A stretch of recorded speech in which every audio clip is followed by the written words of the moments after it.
Now in this case, we're going to be covering how to move a person from a sitting position and using a gait belt or a manual lift assist. In this case where we're using a gait belt, please keep in mind that we only move people who have partial strength to assist us.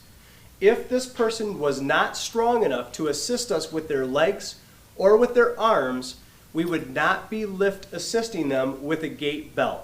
Now, certain local protocols and policies may contradict this in your different regions, but as an ergonomic rule, if we have to lift an enormous amount of weight really manually, even if the person's only 150 pounds or 75 kilograms, we're still looking at a lot of substantial weight when we're reaching out beyond ourselves multiplied by 10 on the lower areas of our back. So again, remember, if we have to lift all their weight, that's when we use a pneumatic lift assist device like a Hoyer lift, Invacare lift, or another pneumatic lifting device, which we're going to show you at a later point. But again, in this case, we're going to be talking about the gait belt with a lift assist. Now this person happens to be sitting in a stationary chair and is being moved to a wheeled chair. We need to make sure that the brakes are on and that the pedals are moved apart or off completely, depending on the type of wheelchair we're dealing with. If you can remove the arm of the wheelchair that's closest to the person, that's a great idea, because now we don't have to move them around any objects. We can just kind of, with a pivot, move and sit, and they don't run the risk of hitting their hip on anything in the way. In this case, we cannot remove that arm of the wheelchair, so we're going to work around it. It's extremely important to keep note of a couple things.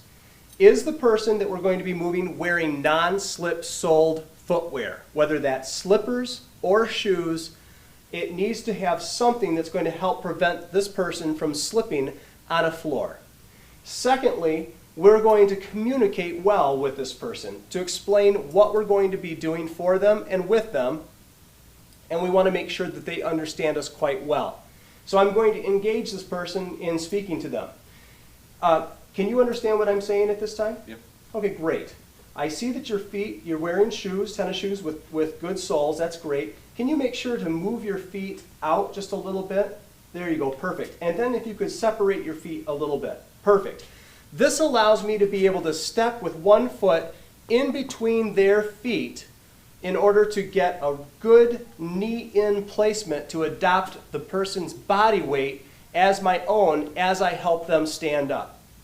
The second thing I would like you to do is put your arms on my arms, not around my neck, because that could cause me injury, and then I could drop you and you could get hurt as well, okay? I'm asking them questions and waiting for them to respond, because it's going to be important that they do understand how we're going to do this technique. Now I'm going to explain to this person what I have in my hands. Sir, this is a gait belt. Have you ever experienced the use of one of these before? No. Okay, how this works is I'm going to bring it around your back in a moment, and we're simply going to fasten it like a belt. And then I'm going to tighten it just enough so that my fingers can be underneath it, and it's going to let me grab onto it instead of your skin or your pant or your trousers, correct?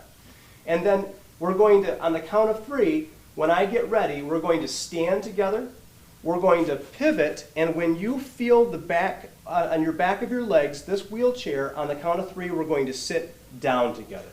Does that make sense? Yeah. Now that I've discussed this with this person and they have a cognitive understanding of what we're going to do, I'm going to move to the next step and actually prepare for this lift. Sir, if you could you please slide yourself to the edge of the seat as best you can and just lean straight up a little bit. Perfect. What I've done is I've tested this person again. I want to know, do they have the strength to assist with this lift? Because if he were to tell me, sure, I can help you, I can stand on my own, but then I ask this person to move forward and they don't have the strength to move forward, they really probably are too weak for me to lift them. And we're setting ourselves up to drop the person, and to get hurt ourselves. Now, I'm going to go ahead and use perfect ergonomics to actually get the gait belt on as well. So I'm going to go down on one knee. Sir, if you could raise your arms up for me, I'm simply going to bring this gait belt around behind you.